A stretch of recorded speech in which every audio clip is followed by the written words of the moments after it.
پھر میں آگے بتاؤں گا کہ نبی پاک صلی اللہ علیہ وسلم کے بارے میں ہمیں عقیدہ کیا رکھنا چاہیے، کیونکہ وہ تو مان گئے حضرت عیسیٰ کیا ہے، خدا ہے. پھر کہنے لگے کہ حضرت عیسیٰ بھی خدا ہیں، مریم بھی خدا ہیں، اللہ بھی خدا ہے، تینوں بھی خدا ہیں، اکٹھے بھی خدا ہیں. وہ جبریل کو بھی بھول بھلائیوں میں ڈال دیا انہوں نے. کہتے جبریل بھی بھول گئے وہی لانے میں. جبریل کے دشمن بھی تھے یہ قرآن مجید میں سورہ بقرہ میں یہ ہے نا کہ من کان عدوا جبریل، وہ جبریل کو دشمن مانتے تھے کہ جبریل وہی کیوں لے کر آئے. اندازہ کر لینا جی آپ. تیسری آیت سر ہے، یہ ہے اس کا تصور، سن آف گاڈ کا تصور. پہلا عقیدہ کیا تھا کہ مسیح اللہ ہے، دوسرا کیا تھا، تین خدا ہیں، اور تیسری بات ہے جو یہودی اور عیسائی دونوں کہتے ہیں حضرت عزیر اللہ کے بیٹے ہیں، یہ یہودی کہتے ہیں، اور عیسائی کہتے ہیں حضرت عیسیٰ اللہ کے بیٹے ہیں. اللہ نے ان کو کنڈیم کیا. یہ ہے سورہ توبہ آیت نمبر 30. سورہ توبہ آیت نمبر 30. بیٹا یاد ہو رہی ہے نا؟ یہ جو بچے 4-5 ہیں نا جی، یہ آج میرے سب سے پہلے مخاطب ہیں. سورہ توبہ آیت نمبر 30 ہے. اس میں اللہ کیا کہہ رہا ہے سنیں جی. وقالت الیہود، ذرا ترجمہ کرنے کی کوشش کریں. وقالت الیہود، یہودیوں نے کہا، کیا کہا، عزیر ابن اللہ. میں آپ اس کے مطابق پڑھ رہا ہوں تاکہ آپ کو سمجھ آ جائے. عزیر ابن اللہ، عزیر اللہ کے بیٹے ہیں. وقالت النصارى، اور نصارہ نے کہا یعنی عیسائیوں نے کہا، المسیح ابن اللہ، عیسیٰ اللہ کے بیٹے ہیں. اللہ فرما رہے ذالک قولہم بافواہہم، یہ گپیں ہیں ان کی، یہ افواہیں ہیں ان کی. افواہ آپ سمجھتے ہیں نا، افواہ جھوٹی ہوتی ہے تو وہ فاہن منہ کو کہتے ہیں، اس کی جمع ہے افواہ. تو ویسے افواہ ہمارے ہاں ہوتی ہے جو ویسے ہی فضائی بات جاری ہو، ویسے یہ منہ کی بات کو کہتے ہیں. ذالک قولہم بافواہہم، یہ صرف ان کی منہ کی باتیں.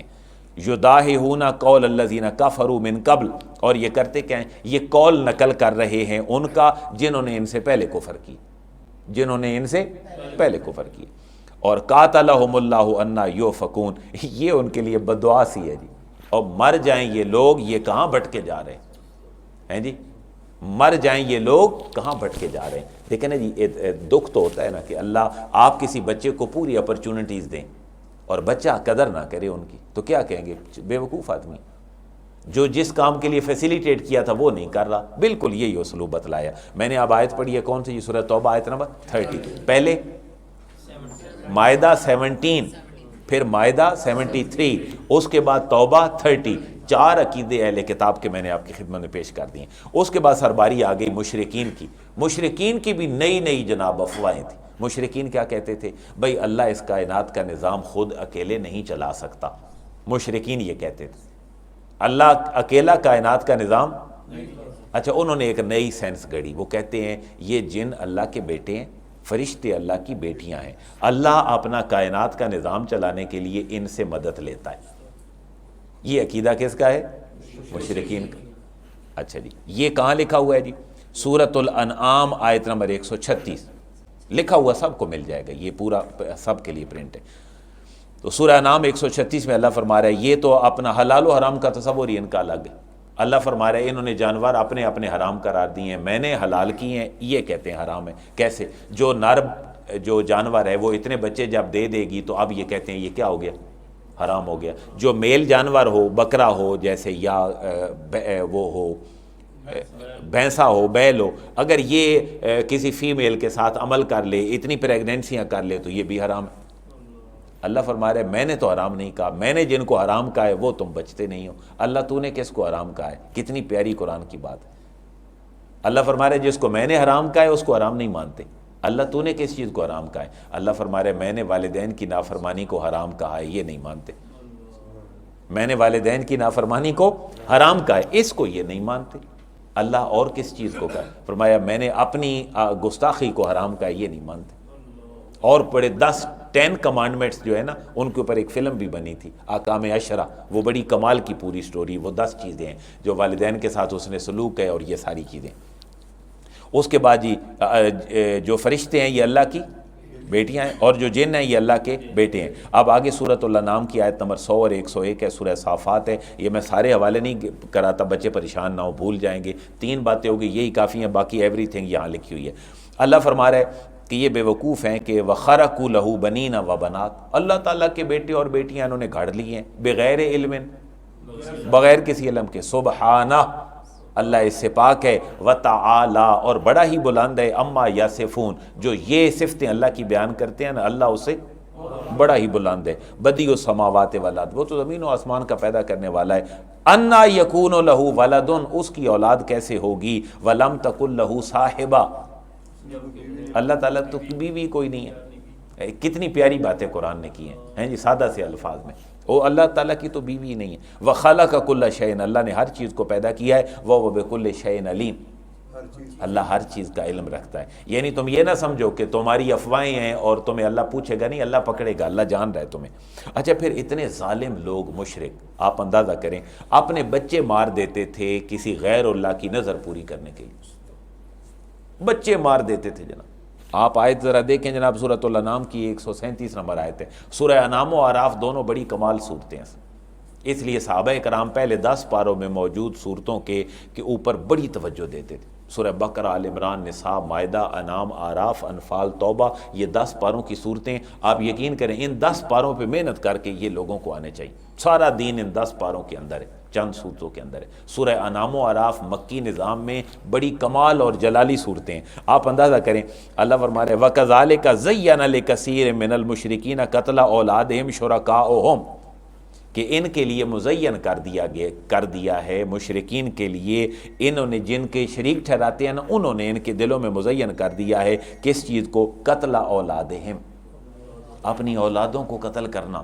سر بندہ بدعقیدہ ہو جائے اتنا تو اولاد بھی مار دیتا ہے، اس لیے بدعقیدگی سے پناہ مانگا کریں کہ اللہ ہمیں قرآن و سنت والے عقائد عطا فرما۔ اور کب آئیں گے یہ قرآن و سنت والے عقائد؟ کب آئیں گے؟ جب قرآن پڑھیں گے۔ آپ یقین کریں اس سوسائٹی مسلم کا المیہ یہ ہے، ہم نے لوگوں کی کتابیں پڑھ کر دنیا کو اسلام سے نکالا ہے، قرآن پڑھ کے حدیث پڑھ کے لوگوں کو اسلام میں لائے نہیں۔ اس لیے اگر کفر اور اسلام جانچنا ہے نا تو آپ کو قرآن پڑھنا پڑے گا۔ تو وہ مزین کر دیا اور پھر ان کا دین جو ہے وہ ان کے اوپر جو ہے وہ ملتبس کر دیا اور ان کے شک میں ڈال دیا۔ اب ایک دو باتیں، اور ہمیں نبی پاک صلی اللہ علیہ وسلم کے بارے میں کیا عقیدہ رکھنا چاہیے، کتنی سینسٹیوٹی ہے جی کہ نبی کی شان میں کوئی ایسی بات نہ ہو جائے کہ ہم کیا ہو جائیں، مشرک ہو جائیں، نبی کی شان میں کوئی ایسی بات نہ ہو جائے کہ ہم مشرک ہو جائیں یا ہم گستاخ رسول ہو جائیں، ایسی کوئی بات ہمیں۔ اچھا اس کا پہلا اصول کیا ہے؟ میں آپ کو پہلا اصول دینے لگا ہوں۔ سب سے پہلا اصول یہ ہے کہ نبی پاک صلی اللہ علیہ وسلم کے بارے میں یہ عقیدہ رکھا جائے کہ آپ مخلوق ہیں۔ آپ کیا ہیں؟ آپ مخلوق ہیں اور اللہ۔ اس کے بعد حضور کی جو تعریف بھی آپ کریں گے اللہ ناراض نہیں ہوگا، اللہ راضی ہوگا۔ ٹھیک ہو گئے؟ یہ بات سر کی ہے امام بصیری نے۔ حفصہ پڑھ رہے تھے نا درس سے پہلے قصیدہ کون سا؟ قصیدہ بردہ کے میں نے 3 شعر اس کے اندر لکھے ہیں، آپ نے اس کو یاد کرنا ہے اور اس کو پڑھنا ہے۔ حضور کی جب بھی تعریف کریں ذہن یہ میں ہو حضور مخلوق ہیں، حضور مخلوق ہیں، عام مخلوق نہیں، مخلوق کے اعلیٰ ترین فرد ہیں، مخلوق کے اعلیٰ ترین فرد۔ اور عام انسان، پھر ولی اللہ کے، پھر قریب اللہ کے لوگ، اور پھر جناب اوپر جا کے انبیاء، تو فرشتوں سے بھی نبی پاک علیہ الصلوۃ والسلام کا مقام و مرتبہ بلند۔ جب حضور تمام مخلوقات میں سے افضل ہیں اور ساری مخلوقات کے سردار ہیں تو فرشتوں سے بھی افضل ہیں، اس لیے اللہ کی مخلوق ہیں اور ساری مخلوق سے۔ اب امام بصیری کی بات سنیں جی، امام بصیری کیا کہتے ہیں؟ دا چھوڑ دو، جملہ کیا بولا؟ دا چھوڑ دو۔ کیا چھوڑ دو؟